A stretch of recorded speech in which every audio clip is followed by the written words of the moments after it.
Hola, ¿qué tal? Muy buenos días a quienes están acá presencialmente y a los miles de colegas que nos siguen en nuestro canal de YouTube, no solo en esta ciudad de Buenos Aires, sino en todo el país.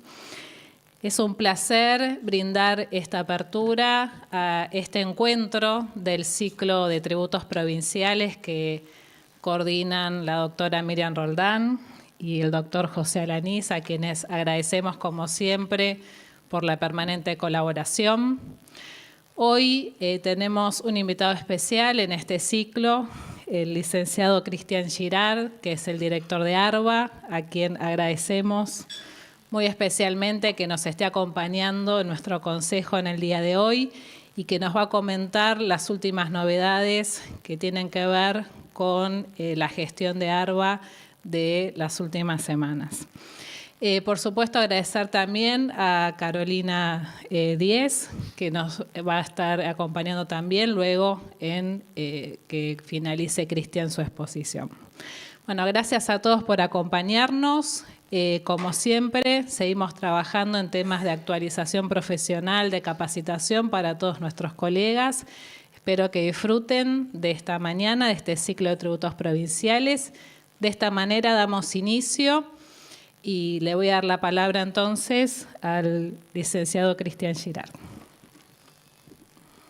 Bueno, buen día a todos y todas. ¿Cómo están? En primer lugar, muchas gracias, agradecerles la invitación a Gabriela, a Miriam, a José y a todo el Consejo de Profesionales, la invitación y la amabilidad en la recepción. La verdad que para nosotros es muy importante, es un ámbito muy importante desde el momento en el cual tenemos pleno, a ver cómo plantearlo.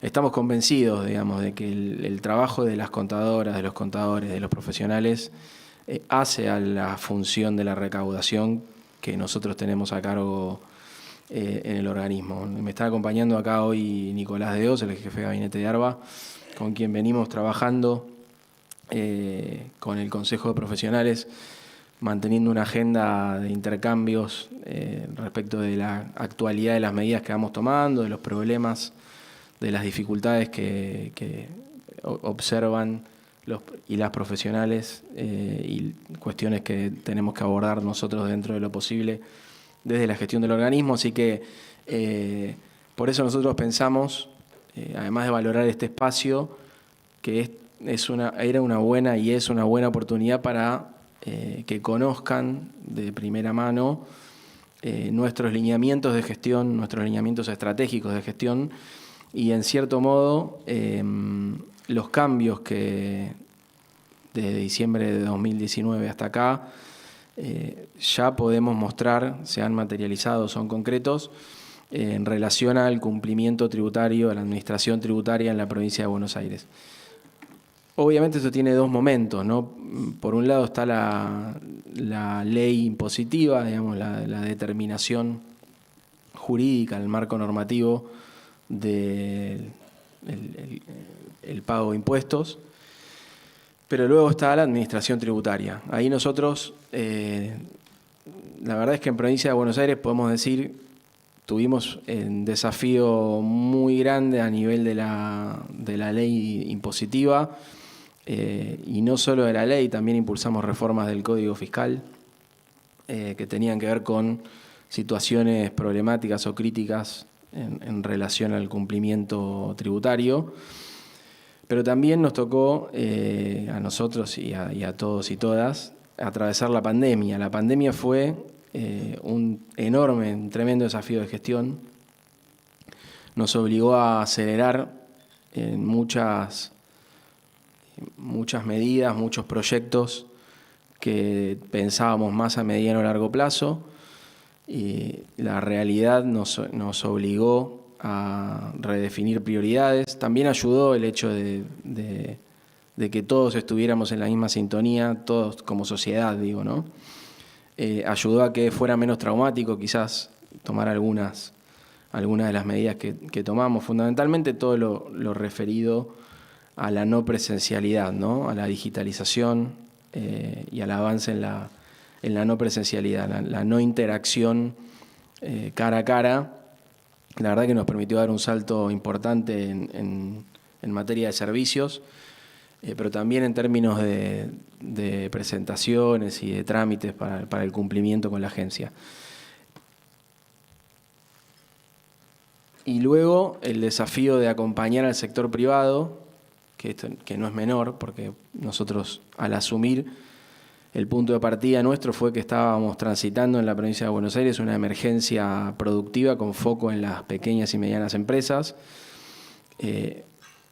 un ciclo económico que venía a la baja, es decir, una caída de las ventas, vamos a simplificarlo así, una caída de las ventas con un aumento de los costos, fundamentalmente vinculados a ciertos costos fijos y al pago de servicios, más una situación financiera bastante compleja que hacía que el capital de trabajo se hubiera encarecido bastante, sobre lo cual se sumaba, en el caso de la provincia de Buenos Aires, una problemática que aquejaba a muchísimos contribuyentes, sobre todo pequeños, micro y pequeños, que era la acumulación de saldos a favor en ingresos brutos.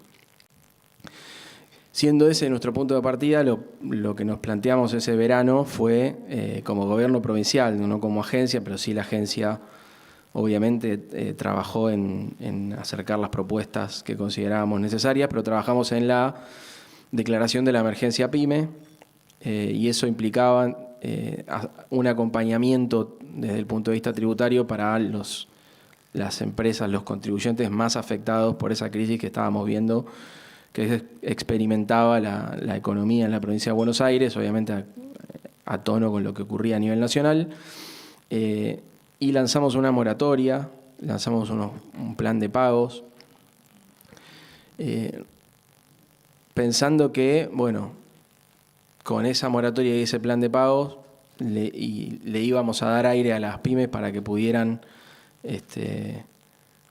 reconstruir su situación financiera, digamos, mejorar su capital de trabajo y con eso, a medida que la economía empezara a crecer, poder financiar el ciclo económico, el ciclo productivo.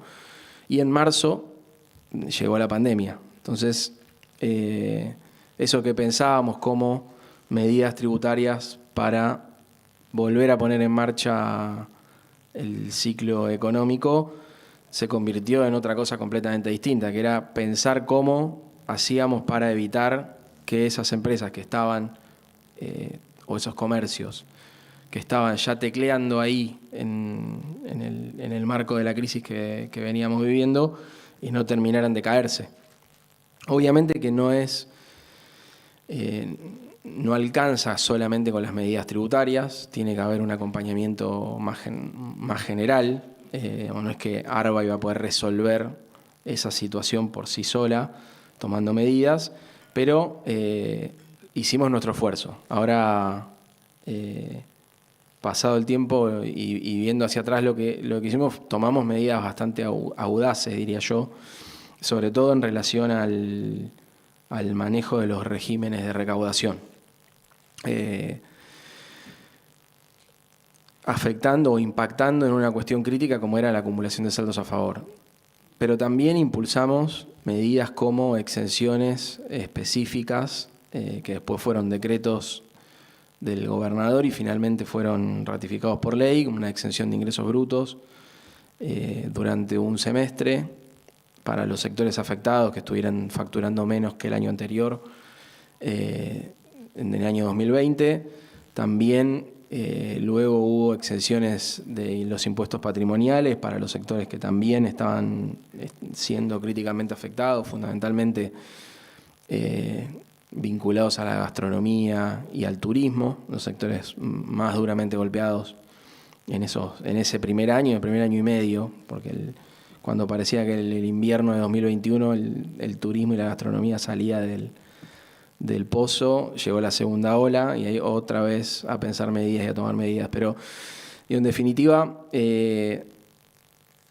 todas estas medidas que tuvimos que ir tomando para dar respuesta a una coyuntura que se iba poniendo cada vez más compleja, siempre estuvieron dialogando con nuestros ejes estratégicos, ¿no? Si bien atendimos la crisis de las pymes del inicio de la gestión con medidas específicas, profundizamos esas medidas o las mejoramos, las potenciamos en el marco de la pandemia.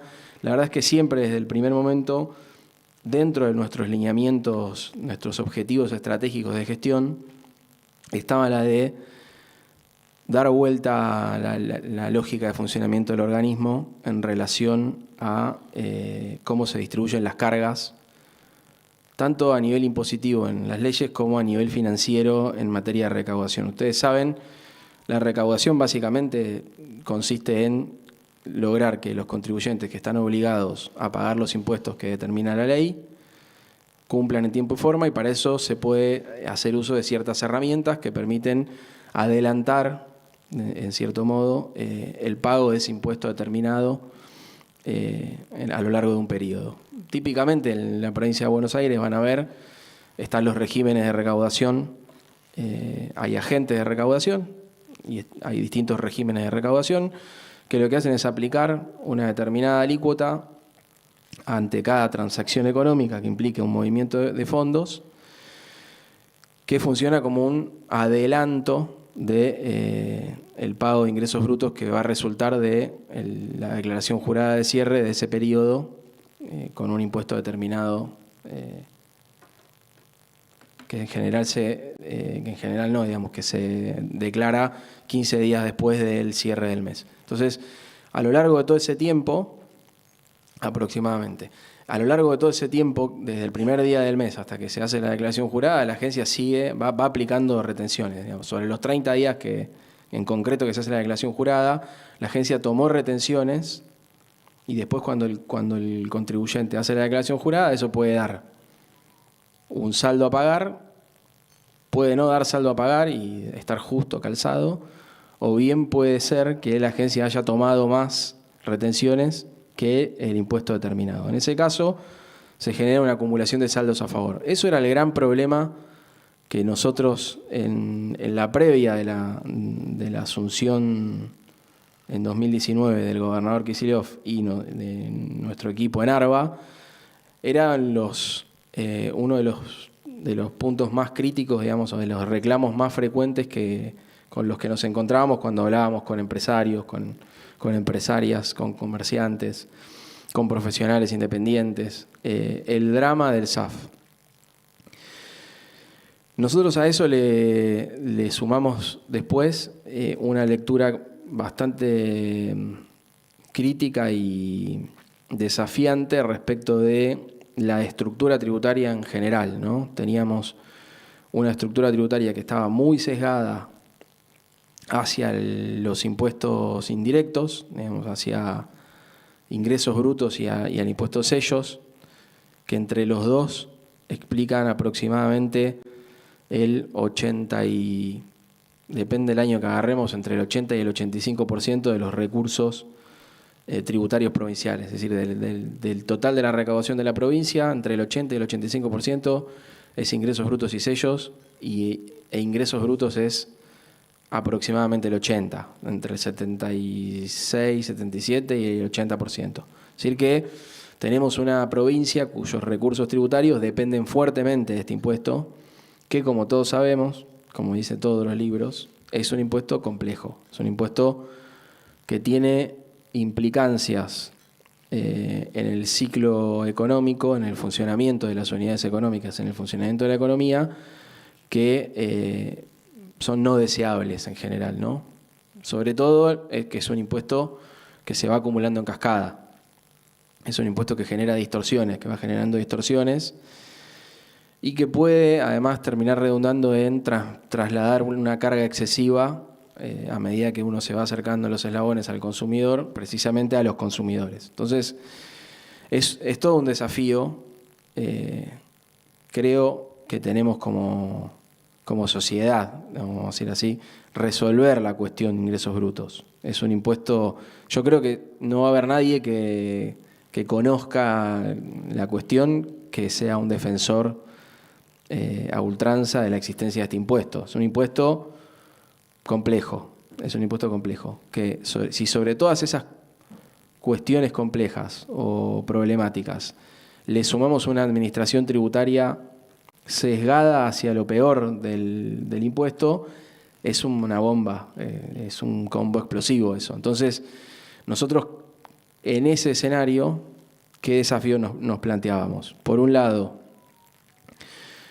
mejorar la progresividad de la estructura tributaria, dándole más peso a los impuestos patrimoniales, y dentro de los impuestos patrimoniales, dándole mayor progresividad a cada impuesto. Es decir, no solamente que pesen más en la recaudación el impuesto inmobiliario, en la provincia se cobra, en la provincia de Buenos Aires recauda el inmobiliario edificado, el inmobiliario baldío, el urbano, ¿no? Y después el rural.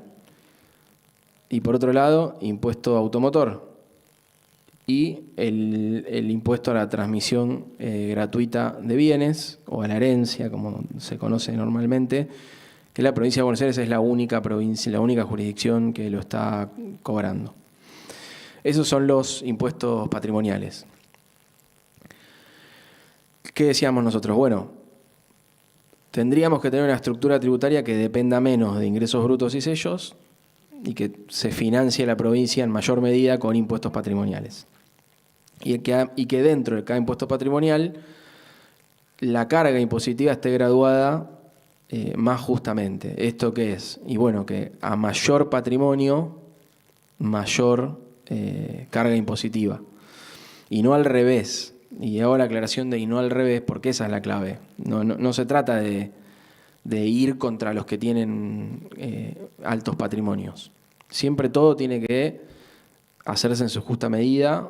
La clave de la recaudación de impuestos es la legitimidad en el cobro de los impuestos. Si uno no tiene legitimidad del impuesto, si no hay una legitimidad del impuesto y una legitimidad del cobro del impuesto, el cumplimiento no va a ser bueno. Entonces también el desafío ahí es entender que la graduación, en esto hay un poco de la discusión de si, esa discusión de si la contabilidad es una ciencia o es un arte, o lo mismo la política, ¿no? Acá pareciera ser que hay que tener mucha muñeca respecto de cómo se van graduando el peso de los impuestos, porque realmente hay un quiebre en la cuestión de la legitimidad. Si no hay legitimidad en el cobro del impuesto, entonces es muy difícil recaudarlo, porque tiene que haber la voluntad del contribuyente de pagar, de estar de acuerdo con pagar ese impuesto. Ahí obviamente se cuelan discusiones ideológicas y políticas, que es válido tenerlas, y que es lo que tendríamos que discutir como sociedad y eventualmente resolver en elecciones, digamos, y en la política. Ahora, lo cierto es que estando acá donde me toca estar a mí, yo tengo que ser consciente de que mi trabajo es legitimar el cobro de los impuestos. Si yo no trabajo en la legitimación del cobro de los impuestos, mejorar el cumplimiento es una empresa que no puede tener éxito nunca. Necesitamos legitimar el cobro de impuestos. Para eso, para nosotros la progresividad es la palabra clave. Carga justa y progresividad, ¿sí? Una carga adecuada, si se quiere. Una carga adecuada y que además haya progresividad en la carga. Entonces trabajamos fuertemente en las leyes impositivas de 2020 junto con el equipo de Hacienda de la provincia de Buenos Aires, obviamente. Trabajamos mucho en dotar de progresividad a la estructura tributaria y para eso teníamos un problema que era la provincia de Buenos Aires cada 10 años se hacen revalúos, básicamente reevaluar el valor de los bienes que tributan el impuesto inmobiliario, el revalúo urbano y el revalúo rural. Se hace cada 10 años. En una economía con un entorno nominal estable eso no representa un problema serio, pero en una economía con una nominalidad muy alta, ¿sí?, con mucha inflación, lo que va pasando es que año tras año se va desactualizando la base imponible a partir de la cual se obtiene la evaluación fiscal para después aplicarle la alícuota y emitirle el impuesto. Eso genera toda una serie de problemas, pero principalmente y estilizadamente un atraso del impuesto patrimonial porque va perdiendo contra la inflación la evaluación fiscal y por lo tanto la base imponible del impuesto.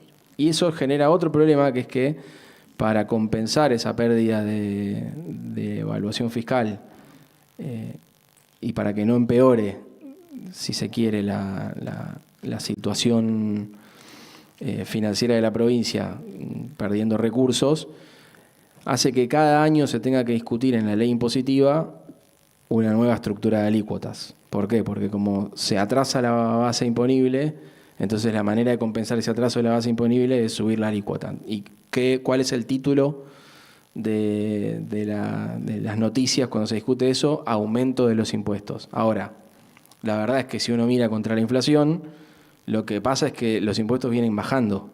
Es una situación bastante compleja porque la gente piensa que paga más impuestos y nosotros que los recaudamos lo que vemos es que pagan menos. Entonces, ahí está, es un berenjenal, un brete. Tenemos que trabajar en la provincia de Buenos Aires en este ciclo de cada 10 años estar haciendo los revalúos. Lo ideal es ir a esquemas donde la base imponible definimos un nivel y se mantiene actualizada todos los años. En el mundo ideal la nominalidad no sería un problema, pero dado que la nominalidad lo es, digamos, ¿sí? Si nos preguntan a nosotros, lo ideal sería que no haya inflación. Ahora, dado que hay inflación, lo ideal sería que no se atrase la base imponible o la evaluación fiscal de los bienes que pagan el impuesto patrimonial. Con los autos no pasa, porque se toma la evaluación de la DNRPA, que publica todos los meses, tomamos la de octubre para hacer la emisión del año siguiente, pero con los inmobiliarios pasa eso. Como resultado de eso, lo que va pasando es que la estructura tributaria de la provincia de Buenos Aires empeora, todo el tiempo empeora porque va perdiendo peso el impuesto inmobiliario, tanto el rural como el urbano, y va ganando peso, además, ingresos brutos por los malos motivos de la nominalidad, ¿sí? Así como la inflación erosiona la base imponible de los patrimoniales, impulsa el crecimiento de ingresos brutos y de sellos, ¿sí? Se hacen más operaciones a mayores precios, como el impuesto recauda sobre las ventas, obviamente la recaudación aumenta. Eso hace que entonces la estructura vaya distorsionándose en el mal sentido. Entonces el desafío que teníamos era, a nivel de la estructura, empezar a trabajar en eso. ¿Por qué comento lo de los 10 años? Y con esto ya me meto en la presentación. ¿Pero por qué lo comento? Porque cuando uno hace el salto a los 10 años, yo le decía, todos los años tenemos la discusión de que parece que estamos subiendo impuestos porque hay que tocar las alícuotas porque se atrasa la base imponible, la evaluación fiscal, ¿no?, de la base imponible. Pero lo peor es que cuando uno hace a los 10 años el revalúo, tiene que recuperar de un salto todo lo perdido. Y eso hace entonces que pegue un golpe la base imponible y que si uno lo deja suelto, impacte tremendamente en el impuesto a pagar. Es decir, uno viene pagando menos todos los años y al año 10 yo te recupero todo lo que dejaste de pagar de menos los 10 años anteriores, ahí sí te pego un impuestazo, digamos, ¿no? ¿Qué se hace frente a esas situaciones? En el año 2017, 2018 se hizo el revalúo urbano en la provincia de Buenos Aires y se aplicó una política de techos, una política de topes. Es decir, se aplicaba el revalúo pleno, pero se topeaba el aumento del impuesto para hacer una transición al cobro del impuesto pleno que sea menos traumática que el salto de golpe. Ahora, cuando uno aplica los topes, y acá viene el problema, cuando uno aplica los topes, suele beneficiar más al que más salto tiene. ¿Sí? Si a mí me tocara pagar un aumento porque mi propiedad pasó de valer 100 a valer 500, me tocara pagar 5 veces más, y al lado mío está Carolina, que de 100 pasa a 150, le tocaba pagar un 50% más, y yo pongo un tope en 100, Carolina va a pagar entero el aumento, y yo no, y yo tengo un patrimonio mayor que ella. Entonces eso, la política de topes tiene la virtud de evitar el golpe pleno del revalúo, pero tiene este problema, que es que tiene un sesgo regresivo. ¿Sí? Beneficia al que queda arriba del tope en general. Y eso, lo que vimos en la provincia de Buenos Aires es que terminaba beneficiando a los tramos de evaluación fiscal superiores, en el caso de los impuestos, del impuesto inmobiliario, tanto en baldío como en el edificado. Para colmo, eso además, en una provincia o en un territorio donde hay mucho desarrollo de la construcción, mucho desarrollo urbano, termina beneficiando a aquellos que tienen sus propiedades en tierras que antes no tenían el valor que tienen ahora. Es decir, si uno hace un desarrollo inmobiliario en una zona de baja evaluación fiscal, hay obra pública, se desarrolla la infraestructura, se hace un desarrollo de urbanización, se genera suelo urbano, se desarrolla un conjunto inmobiliario, vamos a decir así, un barrio cerrado. El salto que pega la evaluación de ese terreno es mucho mayor que el de una casa que ya estaba localizada en un barrio de un municipio donde ya había una trama urbana. Entonces, otra vez el sesgo se va potenciando, ¿no? O sea, a alguien que tiene una propiedad en nuevo suelo urbano, en general de alta evaluación fiscal, le termina aplicando el tope, y realmente el tope, el salto hemos visto casos, el salto era de 10, 12, 13 veces la evaluación fiscal, y los topes topeaban en 40, 60%. Entonces nunca va a llegar a pagar el impuesto pleno esa propiedad si vos vas de a 20% todos los años, tenés 10 años hasta hacer el nuevo revalúo. Ahí ese fue un desafío.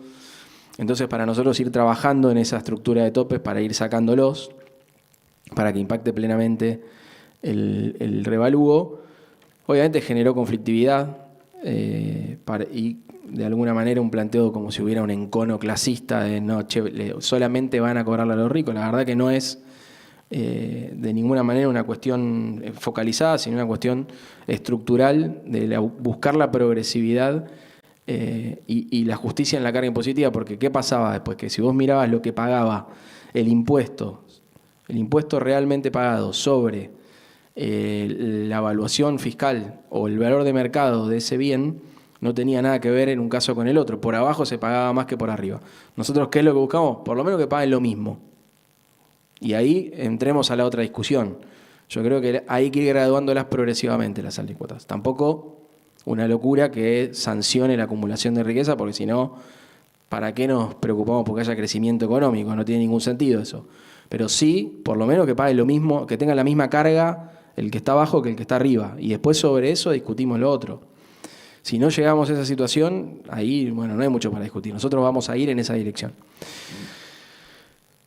Encaramos esas discusiones respecto de la estructura tributaria y, en cierto modo, la justicia tributaria, planteando la legitimidad. Y ahí voy a la cuestión de la legitimidad, porque también hay que legitimar el pago del impuesto del que tiene una propiedad de baja evaluación fiscal o un auto de evaluación fiscal media o baja, que no tiene un auto de alta gama o no vive en una casa de 1000 metros cuadrados, e igual paga los impuestos. Dice, lo que no puede pasar es que ese que paga los impuestos diga, yo soy un gil que paga y el que está acá al lado paga menos que yo y tiene un auto de lujo, tiene una casa impresionante, al final soy el gil que financia toda la fiesta. Muy complejo eso. Entonces, trabajar en la legitimidad del cobro de los impuestos también es hablarle a esa persona, que es el que cumple con su obligación tributaria, que está al día, que hace el esfuerzo y que ve que quizás no está justamente distribuida la carga impositiva. Entonces, también ahí son cosas de las que hay que hablar, porque si no se arma una trampa discursiva donde de lo que convencemos es al que paga de que no hay que pagar impuestos. Al que cumple, ideológicamente se lo convence de que el problema son los impuestos y que hay que bajarlos. Cuando en realidad nosotros deberíamos dar la discusión de que hay que graduar de otra manera las cargas impositivas y que en todo caso tenemos que discutir para qué cobramos los impuestos, para qué los vamos a usar. Si se ve que hay una recaudación de impuestos que se invierte en lo que queremos que se invierta. Para eso nos damos una organización democrática, vamos a elecciones, elegimos los gobiernos, bueno, ¿qué hacemos con esos fondos, con esos impuestos? ¿Se invierten en desarrollar infraestructura, en hacer rutas, autopistas, hospitales, en mejorar las escuelas o no? ¿O no se invierte en eso y se gastan esos recursos en otra cosa? Esa es otra discusión, pero antes de esa, creo yo que esa trampa que se genera de que se identifica el que está abajo con que la carga impositiva es alta, cuando por arriba no lo es la trampa que hay que romper. Y ahí en eso estamos trabajando nosotros, en distribuir las cargas fiscales de manera equitativa, de manera justa después si se quiere al final, y sobre todo trabajar en la legitimidad del cobro de los impuestos. Y ahí entonces en la legitimidad, en el régimen de ingresos brutos, saliendo de la cuestión más general, para nosotros fue clave hacer un trabajo que ordenamos en 2 ejes estructurales, 2 pilares. La simplificación y la reducción de la carga impositiva a las pymes. Que obviamente, y sin lugar a dudas, tiene como un interlocutor clave a las contadoras y los contadores, porque necesitamos que nos acompañen en este camino de simplificar la estructura tributaria, hacer más simple el cumplimiento tributario, reducir la carga impositiva en los sectores pymes y al mismo tiempo que toda esa capacidad de trabajo que se libera, que es de ustedes, en definitiva, que es de los contadores y las contadoras, se pueda aplicar a un asesoramiento que agregue valor a los contadores. De alguna manera es como, bueno, queremos liberarlos del trabajo tedioso y burocrático de cumplir con cosas que se pueden hacer de manera simple, para que puedan destinar ese tiempo de trabajo, esa capacidad de trabajo, a agregarle valor a los y las contribuyentes. Entonces ahí no es. ¿Por qué lo digo? Porque pareciera ser sino que hay una competencia entre la agenda de la simplificación y el trabajo de los y las profesionales. La verdad es que no es así como lo enfocamos nosotros. Nosotros, ¿qué pensamos? Esto, hagámoslo rápido, hagámoslo simple y tengamos entonces la disponibilidad y la capacidad de agregar valor de otra manera a los contribuyentes, a los clientes. Ingresos brutos simplificado, en la línea de simplificación para nosotros es nuestro caballito de batalla, digamos. La medida más fuerte que tomamos, si se quiere. No es una novedad de la provincia de Buenos Aires. Esto es algo que creo que la primera provincia que lo hizo fue Córdoba. Es algo que desarrolló AFIP con la provincia de Córdoba, la capacidad de básicamente unificar el pago del monotributo con el pago de ingresos brutos en un régimen simplificado. Es decir, al igual que en el monotributo, por categoría, que a cada contribuyente le corresponda un monto fijo. La provincia, si queremos, la provincia de Buenos Aires, lo que sí tiene de específico, la diferencia, lo que hace la diferencia, es que tiene el 40% de los monotributistas del país. O sea que era todo un desafío, tanto para nosotros, para ARBA, como para AFIP, incorporar esta cantidad de contribuyentes al funcionamiento del sistema. Entonces sabrán, porque lidian cotidianamente con eso, que hay una necesidad a nivel de sistemas o de infraestructura tecnológica de avanzar más rápido. Eso está claro. En el caso de ARBA, que es de lo que yo me puedo hacer cargo, el atraso, yo creo que si tuviera que arriesgar un número, diría que estamos 20 años atrás aproximadamente respecto de las capacidades tecnológicas de una agencia de recaudación.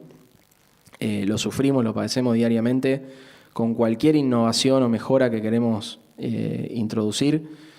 El límite que encontramos no es ni la capacidad de trabajo de los profesionales del organismo, las profesionales del organismo, ni la voluntad, ni de ellos ni de la gente del sistema, sino sí el cuello de botella de la infraestructura tecnológica y las capacidades tecnológicas que tiene el organismo. Entonces, queremos ir mucho más rápido de lo que realmente podemos ir. Hoy nos pasa eso. Nos encantaría mejorar las cosas mucho más rápido, pero tenemos que ir a una velocidad que no es la de la cabeza, ¿no? Tenemos que ir un poco más lento. Y la verdad que era un desafío para nosotros, que tenemos aproximadamente 1.200.000 contribuyentes activos en ingresos brutos. Obviamente tenemos los locales puros y los de convenio.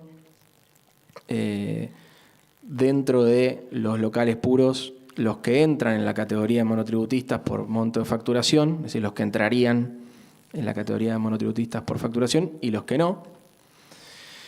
Y además, obviamente, después hay todo un universo de monotributistas que tienen domicilio fiscal en la provincia de Buenos Aires, que probablemente lleven a cabo sus actividades en la provincia de Buenos Aires, pero que no están dados de alta en ingresos brutos.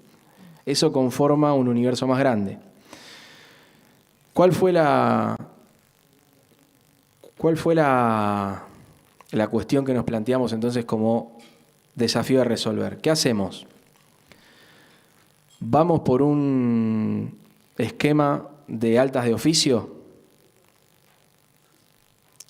Lanzamos el ingresos brutos simplificado, definimos la estructura de monto a pagar de acuerdo a la categoría del monotributo y los mandamos a todos de una al monotributo, incluso aquellos sobre los cuales tenemos indicios de evasión, son monotributistas pero no están dados de alta en ingresos brutos. Esa era la discusión que teníamos. ¿Qué antecedente teníamos? Córdoba. ¿Qué hizo Córdoba? De oficio. Todos adentro. Si no estaba dado de alta en ingresos brutos, le metían ingresos brutos en el monotributo. Si era un indicio de gestión que no era, digamos, fehaciente, si no correspondía, tenía el contribuyente que ir a la agencia y plantear el reclamo, demostrar que no era así, entonces eventualmente se lo sacaba del régimen. ¿Qué dijimos nosotros? No, vamos a hacerlo más desafiante, que sea de adhesión voluntaria. Entonces, trabajemos en, vamos a ponerlo así, en venderle las virtudes a los contribuyentes, a las contribuyentes y a los profesionales del régimen simplificado. Para eso diseñamos, fuimos diseñando una serie de medidas que nos iban llevando al momento del lanzamiento, pero una de las que tomamos fundamentalmente fue la reducción, creo que a 0,01% de la alícuota de retenciones bancarias. A todos los monotributistas les pusimos la alícuota de 0,01%, es la mínima, en CIRCREP, en retenciones bancarias. Y dijimos, mirá, ingresos brutos simplificado tiene, además de que no presentás más declaraciones juradas mensuales, además de que se unifica el pago con el monotributo, no vas a tener más retenciones, no se te van a aplicar más retenciones. Para que veas de qué se trata, 4 meses con retenciones bancarias 0. Pero en diciembre termina esa política y en enero volvés a tener la alícuota plena. Si querés mantenerla, ingresos brutos simplificado. Era un poco el planteo. Lo lanzamos en el mes de agosto de 2021 y llevamos hasta acá 627.810 adheridas voluntarias al régimen. Es decir, el 71% del universo potencial a adherirse ya adhirió al régimen. ¿Qué es lo importante para nosotros ahí ese número? Primero, que tenemos que llevarlo lo más cercano a 100 que podamos, obviamente. La otra discusión que nos tenemos que dar es si vamos a mantener el régimen mixto o si al final, cuando quede un 10-15%, lo vamos a pasar de oficio. Eso es una cuestión a resolver. Lo cierto es que tendríamos que seguir avanzando, ¿no? Ese 71 tiene que seguir creciendo, viene creciendo todos los meses, no llegó a su punto de estancamiento, digamos. Todavía hay un crecimiento en las adhesiones, con lo cual nosotros tenemos la campaña Simplificate, es la campaña comunicacional más fuerte del organismo. no es solo ingresos brutos simplificados, la campaña Simplificate, ahora voy a ir a la otra pata del Simplificate, pero bueno, el ingreso bruto simplificado, ¿qué es lo que para nosotros hasta ahora en esta evaluación que hacemos, claramente es un éxito? Cuando vemos las adhesiones por categoría, van a ver ahí el gráfico del anillo, el 56% son categoría A, el 15% categoría B, el 9,29% categoría C. Aproximadamente 70 y algo por ciento, 70% de los adheridos son de las categorías A, B y C, que son las más bajas, que es donde nosotros pensamos el régimen como un beneficio, no solo por lo que comenté de que no hay declaración jurada, que es un solo pago, que no hay retenciones ni percepciones, sino además porque en esas categorías pagan menos que en el régimen general.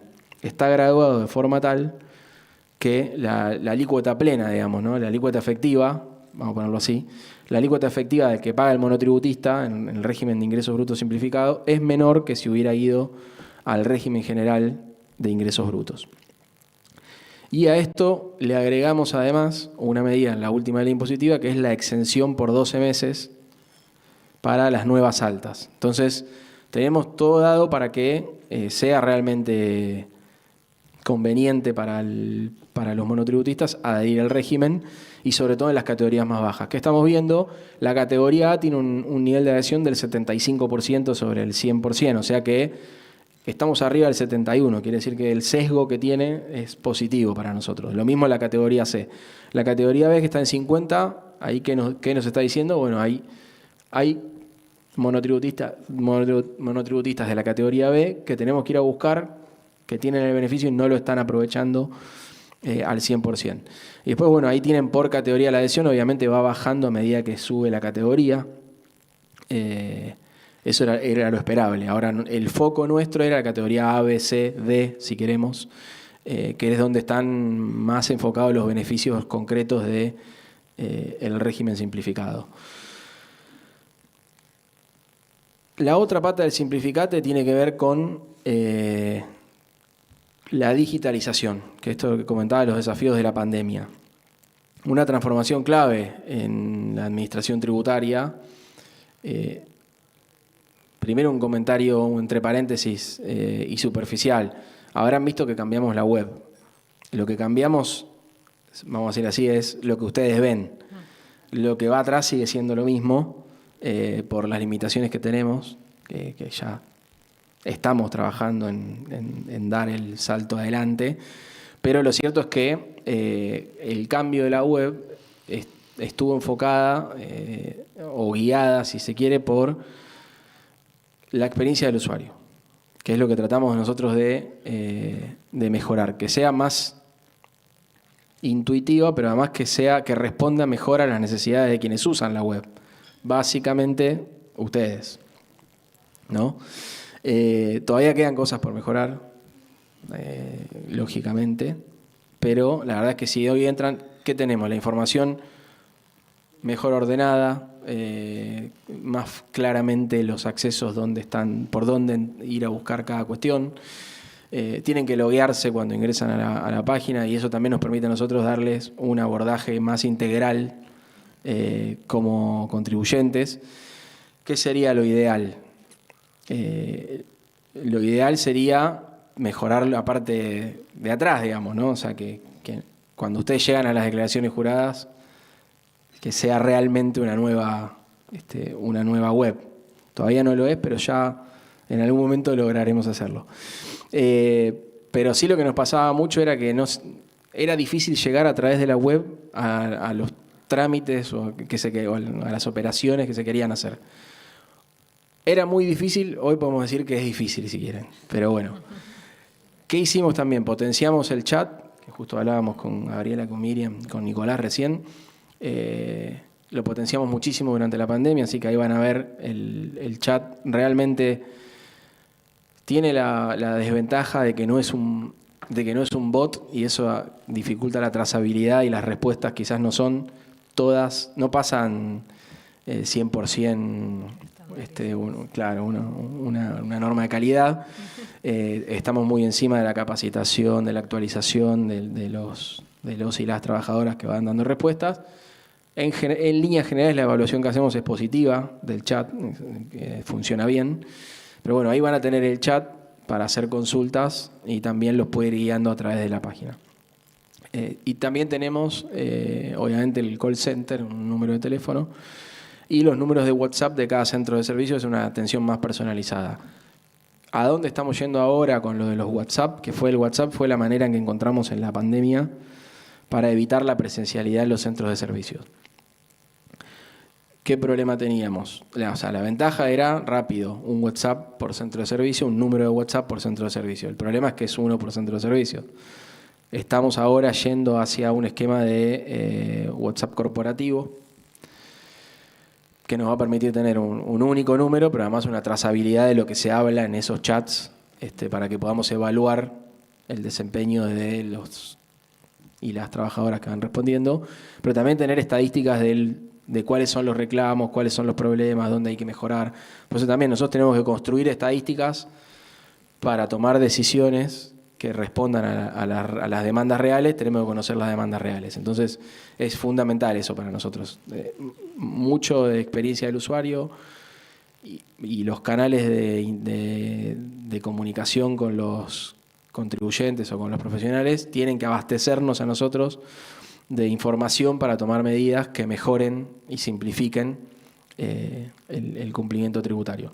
Ahí lo que hicimos fue, entre 2019 y 2022, van a ver, teníamos un 55% de los trámites digitalizados, hoy es el 76%.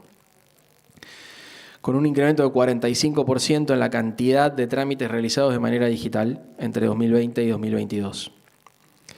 Incorporamos, ahí dice, 74 trámites digitales, trámites que se inician y se terminan digitalmente, no que se digitaliza una parte del trámite, sino que se hace de principio a fin de manera digital. El fuerte, y por eso digo 100% no presencial, digital, ahí abajo van a ver, entre 2020 y 2022, 2.074.627 trámites digitalizados se resolvieron. El fuerte son claves, obtención de claves SIT. Un trámite que antes requería presencialidad. Obviamente la pandemia ahí fue un catalizador, digamos, aceleró muchísimo los tiempos y lo logramos. Era un desafío. En esas cosas, o sea, imagínense las dificultades tecnológicas que tenemos, que esto era un desafío para la agencia y hoy es uno de los trámites, el trámite modal más de mayor peso, digamos, ¿no? De los 2 millones, buena parte del 72% de los 2 millones de esos trámites son obtención de clave SIT. Y lo mismo, alta, baja o modificación en impuestos, que también requerían presencialidad en algún momento del trámite. Entonces, simplificación, reducción de la carga impositiva y simplificación en el cumplimiento, trabajar la cultura de cumplimiento, la legitimación del cobro del impuesto. Es decir, si yo tengo que hacer una declaración jurada que no entiendo, si me sacan plata cuando vendo o cuando alguien me hace una transferencia y entonces trabajo para ARBA, te lo dice cualquiera, ¿no? Estoy cansado, que me sacan de acá, me sacan de allá. Bueno, ni siquiera se entiende que es una retención o que funciona como un adelanto de un impuesto que después se va a pagar. Lo que ve la gente es que le aparece una detracción del monto y le genera bronca. Entonces, transparencia. También la transparencia es importante, porque cuando uno le toma retenciones y después tiene SAF, no hay transparencia. Y si no hay transparencia, no va a haber legitimidad en el cobro del impuesto. Lo que va a tratar de hacer el contribuyente es no pagarlo. Y nosotros tenemos que trabajar para formalizar, en la medida de lo posible, el 100% de la actividad económica. Formalizar va a permitir bajar las cargas impositivas y nos va a permitir graduarlas mejor, pero para eso tenemos que simplificar, tenemos que trabajar en la cultura de cumplimiento y nosotros tenemos que hacer nuestra parte, es decir, no meterle la mano en el bolsillo a la gente para hacer caja, de manera poco transparente, confusa e incomprensible, para que ingreso bruto sea un cuco o un Frankenstein. Entonces, la gente diga, no, pagame en efectivo y vemos, bueno, sabemos que funciona así.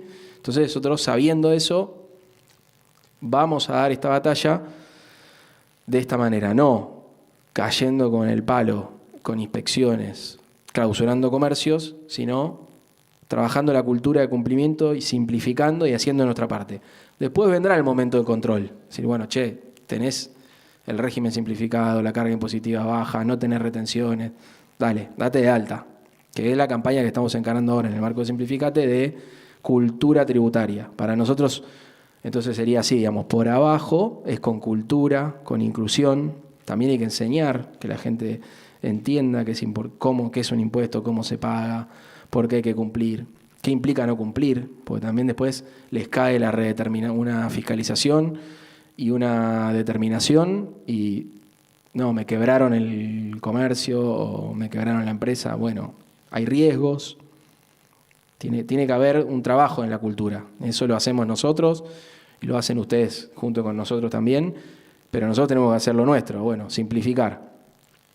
Simplificación, ingreso bruto simplificado, digitalizar trámites, reducir los tiempos de cumplimiento, también es darle valor económico a la otra parte. Si tarda menos tiempo en hacer el trámite, tiene más tiempo para dedicarle a su actividad, a su negocio, a su empresa. Así que también ahí nosotros lo enfocamos desde ese lugar. Y eso va acompañado del otro eje, que es, de simplificación, un último comentario, que es menor, pero seguramente les debe llegar. Vamos por la despapelización completa.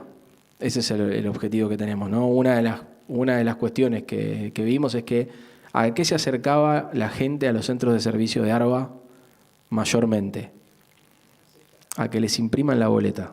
Ese era el trámite que más se hacía. Iba gente a que impriman la boleta, se llevaban la boleta y pagaban, iban al banco, toda una pérdida de tiempo, una pérdida de recursos. ¿A dónde vamos nosotros? No es un proceso que iniciamos nosotros, obviamente, despapelización completa. Ahí estamos con la pandemia que dijimos, aprovechemos, no se le entrega una boleta más a nadie. Si viene alguien y te pide una boleta, le explicás cómo puede pagar sin la boleta. Ese es, digamos, el objetivo. ¿Hacia dónde tendríamos que ir? Y bueno, tenemos los medios digitales de pago. Ahora estamos trabajando en el QR. Estamos trabajando fuertemente a nivel de sistemas para que sea más sencillo hacer la adhesión al débito automático y el pago con medios electrónicos. Pero la despapelización absoluta. Eso es una de las políticas más fuertes que tenemos, que también va en la línea de la simplificación. Que te llegue al mail, que se te aparezca en el home banking para pagar, o que lo puedas hacer desde el teléfono. Algo más simple. El otro eje que acompaña esta línea de simplificación, como les decía, es trabajar en reducir la carga impositiva a las pymes. Sí, hicimos este recorte. ¿Por qué? Porque esto va a dialogar mucho con la función de ustedes, digamos, con el trabajo de ustedes.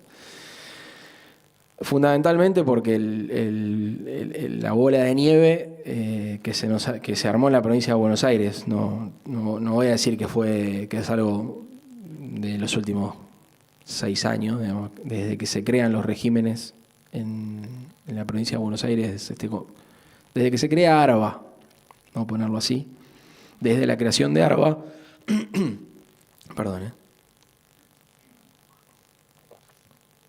desde la creación de ARBA comienza un despliegue agresivo de los regímenes de recaudación.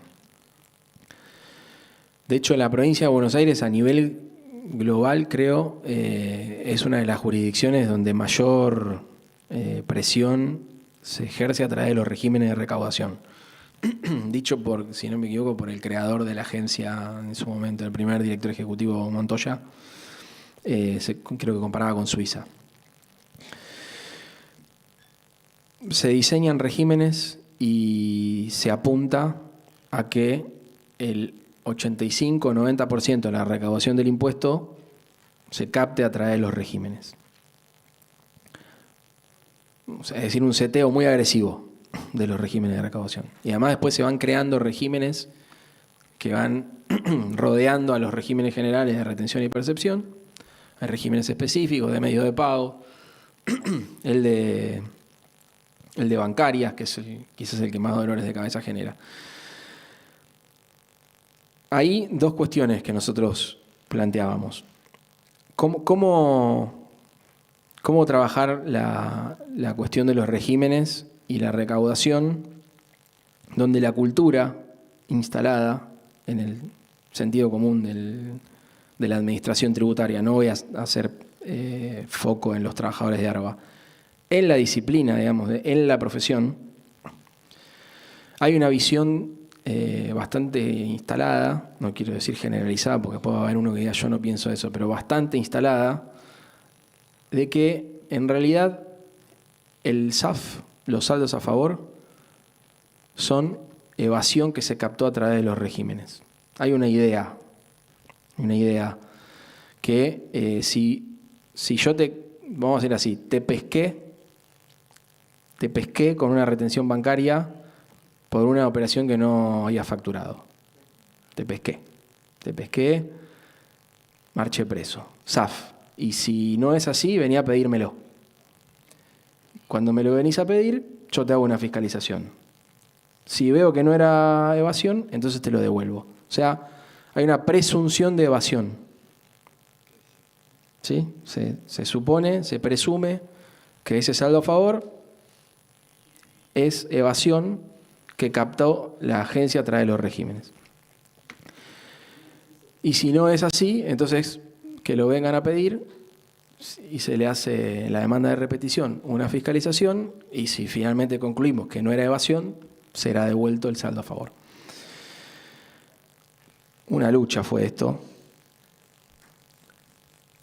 pero decidimos atacarlo. Estamos todavía lejos, pero decidimos atacar la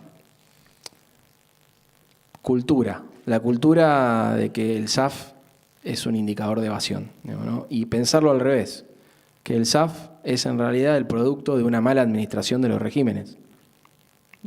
La falta no está en el contribuyente, está en la agencia. Nosotros sabemos que es una manera de hacer caja. Si uno presiona los regímenes, los lleva muy arriba, la recaudación va a superar al impuesto determinado. Entonces van a haber ingresado más fondos a las arcas que si hubiéramos recaudado solo lo que surge de la determinación del impuesto. Si después hay evasión o no hay evasión, lo tenés que ver con la fiscalización, no con los regímenes de recaudación.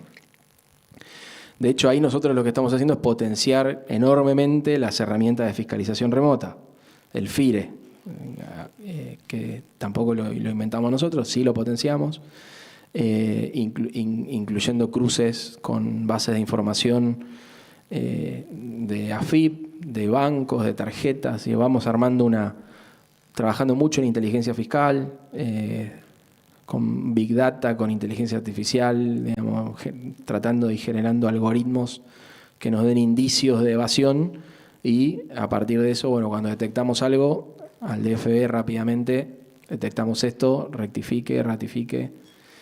Viene funcionando muy bien, ahora voy a hacer un comentario de eso, pero la lógica ¿cuál es? Los regímenes para recaudar, la fiscalización para detectar evasión, no los regímenes para detectar evasión, porque si lo hacemos así, ¿qué termina pasando? Termina aumentando la carga impositiva sobre los contribuyentes más chicos, porque empieza a ganar peso el régimen de retenciones bancarias. El de régimen general de percepción y el de retención, uno supone que, para ser agente, y acá uno supone, ahora digo por qué, uno supone que para ser agente hay que tener un determinado tamaño, porque es por monto de facturación, y que una empresa más grande interactúa con contribuyentes que tienden a estar más formalizados, digamos, ¿no? Digamos, la economía informal se mueve en unidades de menor tamaño económico. Entonces los regímenes de bancarias empiezan a trabajar sobre ese universo de empresas de menor escala y empiezan a ganar peso en la estructura de recaudación. ¿Y qué problemas hay con esto? Nosotros decíamos, mira, lo que creemos es que la retención, la percepción, digamos, el adelanto, tendría que tener una vinculación fuerte con el hecho imponible. Cuanto más débil es la vinculación con el hecho imponible, más probable es que estemos pifiando y que estemos graduando mal el régimen y que estemos generando una acumulación de SAF. Si yo, lo de bancarias es el caso, digamos, emblemático de esto. Una transferencia bancaria puede no tener que ver estrictamente con una venta. Me hicieron una transferencia bancaria porque le compré un regalo a un amigo y me hicieron... Yo pagué y me lo transfirieron a mí y te aplican la retención. ¿Cuál es el vínculo de esa retención con el hecho imponible? No hay. Ahora, si uno va a la percepción, dice, bueno, yo estoy comprando y después voy a vender eso, entonces hay un vínculo con el hecho imponible más directo. ¿Qué planteamos nosotros? Tenemos que estar lo más cerca que podamos del hecho imponible en los regímenes, en las retenciones, porque cuanto más nos alejamos, más probable es que estemos generando una distorsión y que estemos perjudicando al contribuyente. Entonces, planteamos un rediseño de los regímenes de recaudación. Empezamos a, de alguna manera, decimos nosotros, regímenes inteligentes. Empezar a pensar con una lógica sistémica cómo recauda la agencia a través de los regímenes. No darlo por hecho, no pensar que si hay SAF es porque hay evasión, sino pensar qué puede haber de ese seteo de los regímenes que esté generando una distorsión y un problema en el sector privado. Que además es el resultado de muchos años de una lógica, como decía, de entender de esta manera los regímenes, pero también de la picardía de hacer caja, ¿no? Decir, bueno, vamos a hacer caja con los regímenes, aumentamos la intensidad de los regímenes y vamos a hacer caja. Cuando llegamos había 2 meses y medio, casi, de saldos a favor en caja de ARBA. ¿Sí? 2,5 meses de impuesto determinado de ingresos brutos acumulado como SAF. Es un montón. Entre micro era 13 veces. O sea que había microempresas que tenían 13 meses de ingresos brutos tomados como SAF. Patas para arriba, o sea, habían hecho caja apretando por abajo. Se habían hecho probablemente un mes de ingresos brutos, que de nuevo, si ingresos brutos es vamos a redondear, el 75% de la recaudación de la provincia, y yo me tomo un mes más, tengo una 12ª parte más de recaudación. Si uno hace caja, una 12ª parte, si alguien tiene y hace la cuenta, se lo agradezco, si no, 7,5... serán 3 puntos más de recaudación al año, más o menos, si alguien quiere hacer la cuenta y me dice el número. Pero bueno, fíjense, se aumenta la recaudación haciendo caja con los regímenes, acumulando SAF. Y para colmo, más por abajo que por arriba. Entonces, regresivo, recontra regresivo, y además en un contexto donde estábamos en emergencia productiva con las pymes atravesando un momento muy crítico. En la provincia de Buenos Aires ahora hay una controversia porque no tengo ¿qué números fueron? ¿Cuántas pymes? 9.000 aproximadamente que cerraron en los años de la crisis, 9.000 pymes menos. Y nosotros, bueno, emergencia pyme, emergencia productiva, y cuando vamos a ver los regímenes y el SAF era una locura. Así, bueno, tenemos que hacer algo con esto. Ahí entonces empezamos a trabajar primero en entender los regímenes, cómo hay motivos de cálculo, cada régimen tiene un motivo de cálculo.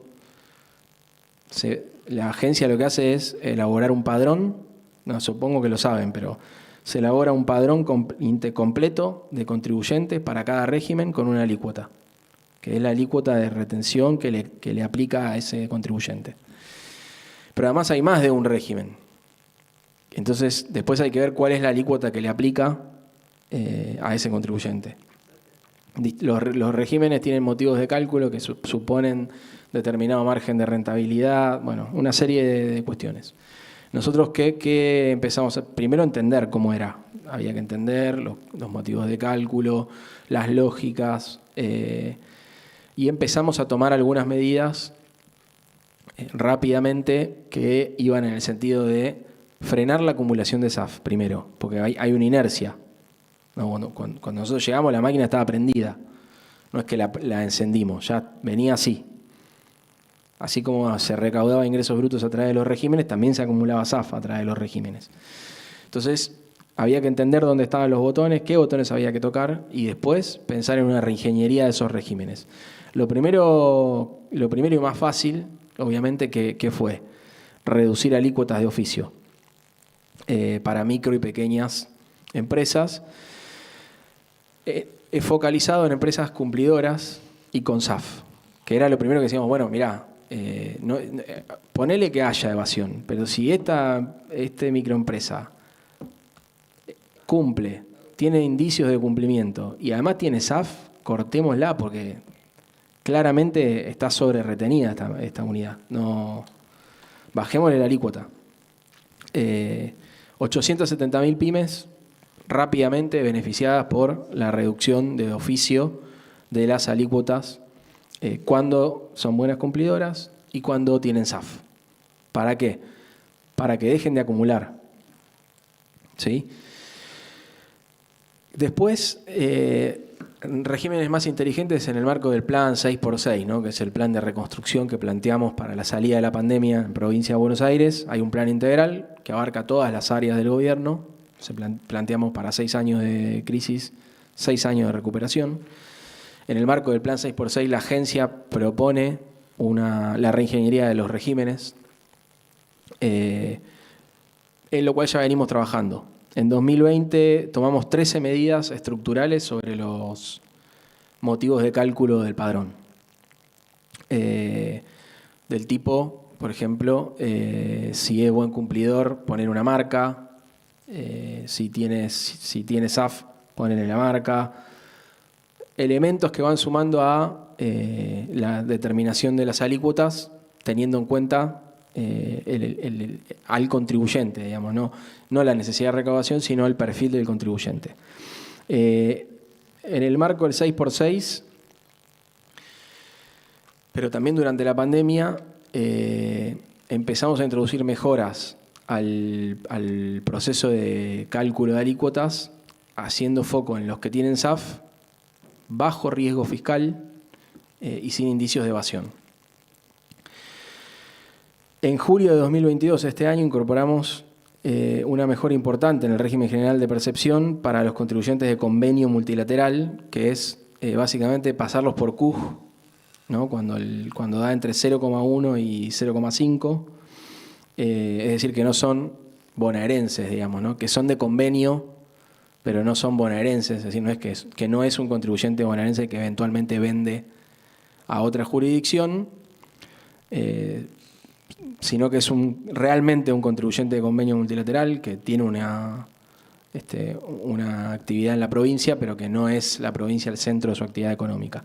Ahí lo que hacemos es pasar las alícuotas por el CUJ para evitar.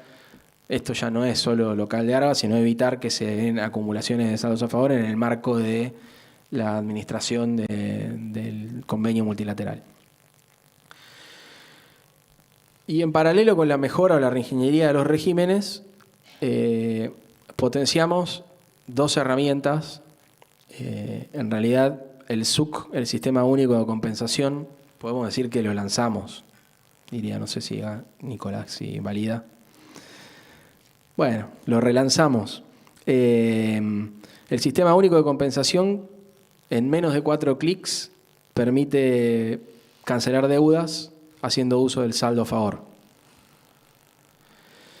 Es decir, una empresa tiene SAF, un contribuyente tiene SAF, y al mismo tiempo tiene una obligación tributaria con la agencia, o puede compensar ese SAF pagando esa obligación tributaria con ese saldo acumulado. Introdujimos ahí para ver qué sería el relanzamiento, que yo creo que es otra herramienta, ¿no?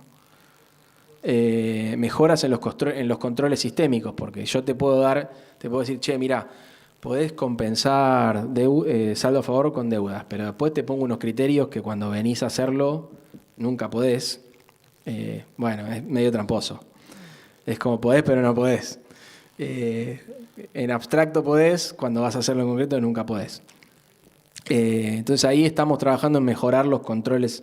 Ahora hace unos controles internos cuando el contribuyente va a pedir el uso de ese saldo para hacer una compensación.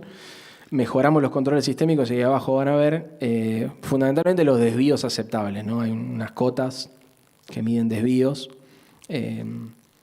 Mejoramos muchísimo los desvíos aceptados en el control y pasamos de que pueda el 30% de los contribuyentes con SAF acceder al SUC a que sea el 60%, es decir, el doble.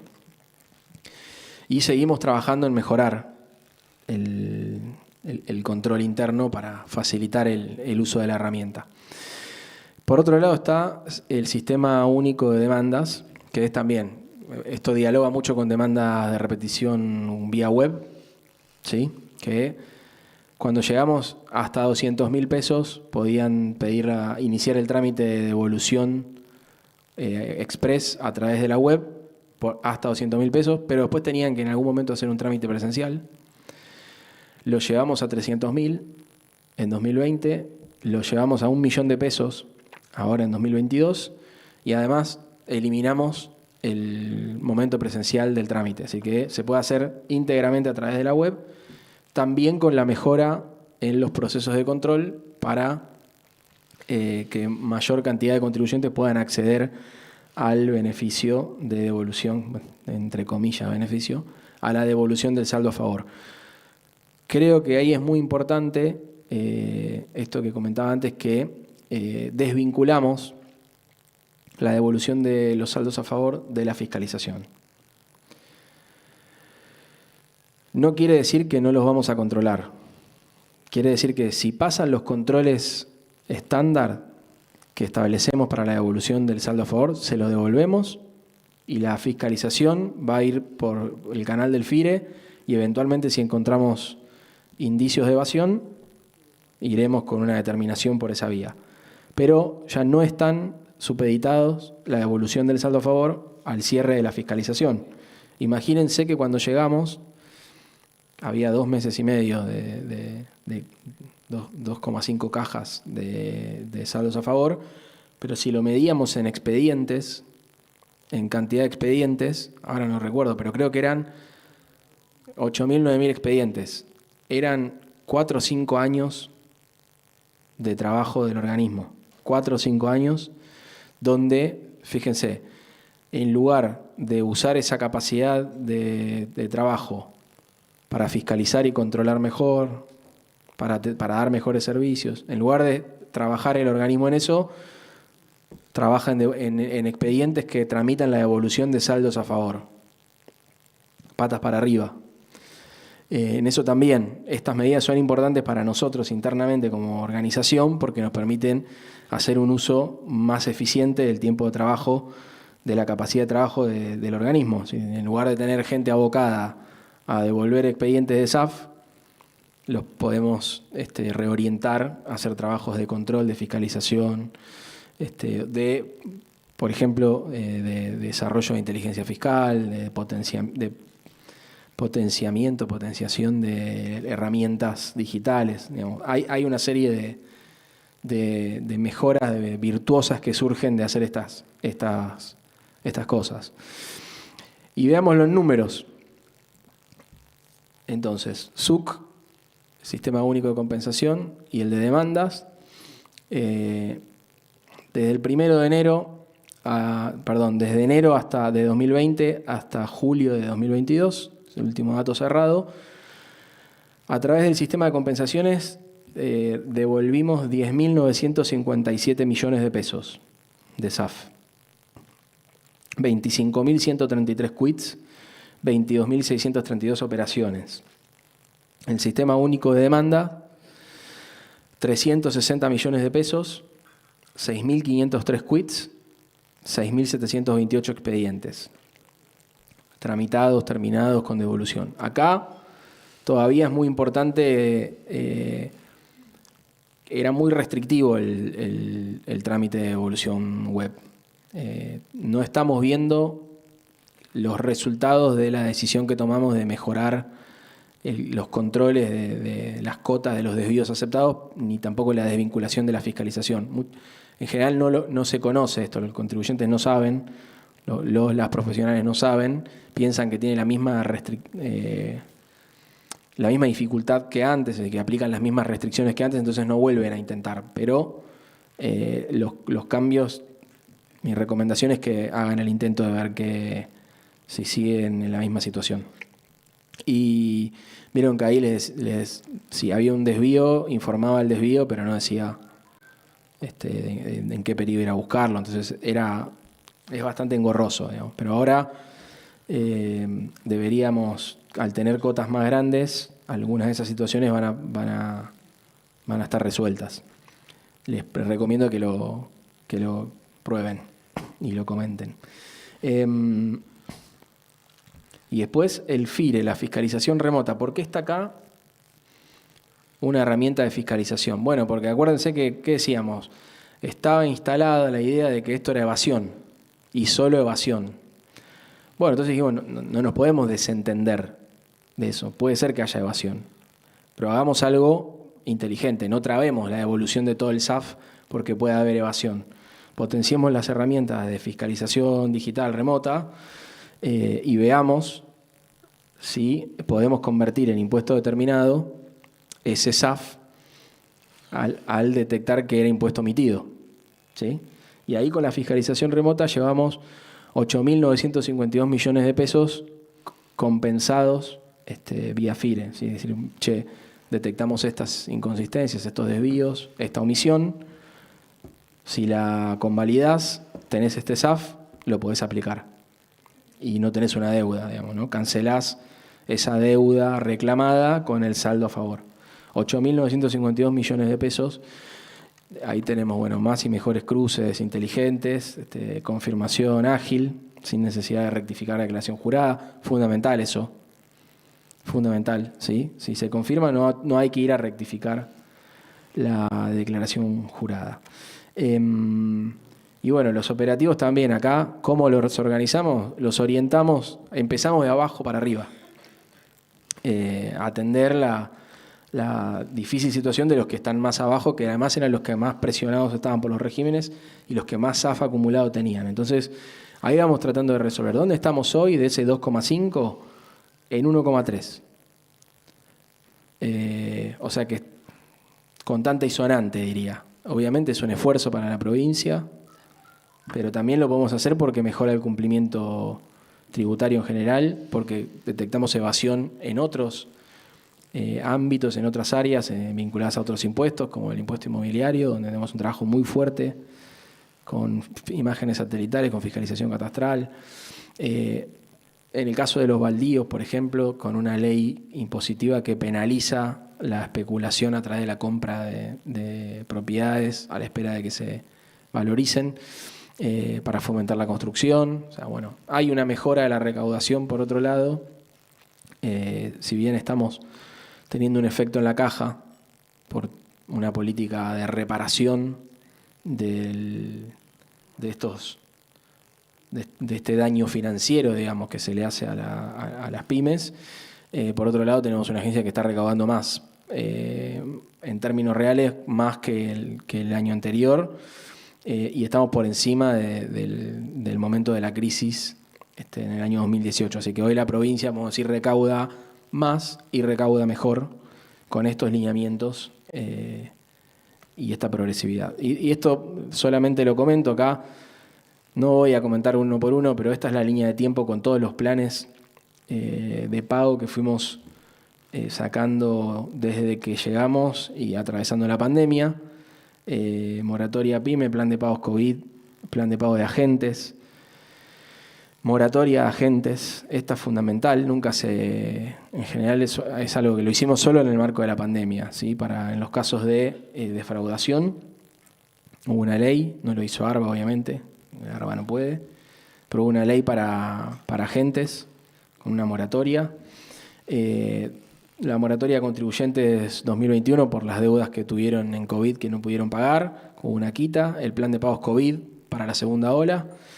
Y números generales, números grandes. Hicimos una reingeniería de los planes también, no voy a ahondar en esto, pero hicimos una reingeniería de los planes donde estamos yendo hacia un plan de pagos corriente. Esa es la idea, tener que tengan, primero, está todo cubierto, todo plazo temporal y todos los impuestos están cubiertos por planes de pago y queremos llegar incluso a que puedan pagar en cuotas los impuestos. Cosa que todavía no podemos, pero hasta tanto no lleguemos a la mensualización de los impuestos, que es el objetivo, diría que nos podríamos plantear. Hoy se paga en cuotas bimestrales, ¿no? Vieron que hay de 4, hay de 5. Lo ideal sería trabajar ese flujo para darle un poco más de estabilidad, pero una manera de generar un flujo estable es que tengan la posibilidad de pagar en cuotas, el anual. Y si yo te doy la posibilidad de pagar el anual en 12 cuotas, es lo mismo que si te cobrara 12 cuotas. Así que la idea es ir hacia esa dirección, pero tenemos ahora, la novedad es el plan de pagos para deudas del ejercicio corriente, es decir, lo que ya venció, se puede financiar en hasta 24 cuotas del ejercicio, ¿no? De este ejercicio. Plan de pago general, 195.000 planes. Es este plan que incluye la reingeniería de los planes. 195.000 adhesiones entre abril y julio por 27.000 millones de pesos regularizados. Bueno, bajamos vamos a ponerlo así, la exigencia para levantar embargos. ¿Sí? Fuimos bajando, así que aquellos que tuvieran cuentas embargadas, con el adelanto del 10% se libera el embargo y tiene además un plan de pagos que le permite financiar esa deuda con hasta 60 cuotas. Plan de pagos para agentes de recaudación, todo esto es abril-julio de 2022. 156 adhesiones por 371 millones de pesos. Este es por omisión, ¿sí? Por omisión, no por defraudación. Plan de pagos para deudas corrientes, es este que les comentaba. Casi 30.000 adhesiones por 2.156 millones de pesos. Ahí tienen las cuotas, 6 a 12 o 15 a 24, la tasa de interés es alta, pero ¿por qué es alta? Porque si pagan la deuda con este plan de pagos, el flujo es igual que si dejaran de pagar y lo fueran a pagar cuando vence el plan. O sea, financieramente es indistinto. Si se quieren financiar, si alguien quiere no pagar y pagar en 24 meses, como la deuda va generando intereses, cuando vaya a pagar, el flujo va a ser igual que si pagara con esa tasa. Es decir, es para que estén distintos, no es un beneficio, es para que estén distintos entre pagar en 24 cuotas o venir a pagar en 2 años. Pero le damos la posibilidad de que lo metan en un plan ahora, porque la deuda va devengando intereses. Es alta la tasa, es cierto, pero la idea es que no se financien con los impuestos. No. Y no, es alta la tasa, sí. Pero bueno, así y todo tenemos casi 30.000 adhesiones. Sí. Lo que yo puedo decir es que es lo mismo que si vinieran a pagar en 12 cuotas o en 24. Lo que pasa es que la deuda devenga mensualmente una tasa de 5%. Entonces vos debés, hoy te vence la cuota y la pagás el mes que viene y ya tenés 5% más. Y después tenés, cuando pasan los 24 meses se van acumulando. Entonces termina siendo el valor actual del flujo, lo pensamos así. El valor actual de ese plan de pagos, de ese flujo, o el valor futuro a las 24 cuotas, es igual que si querés venir a pagar cuando vence todo en efectivo. Esa es la cuenta, digamos. No un beneficio, sino una herramienta financiera. El que quiere la usa, el que no lo vendemos como algo beneficioso, digamos. Bueno, perdón por la extensión, muchas gracias y la palabra a Gabriela. Muchas gracias.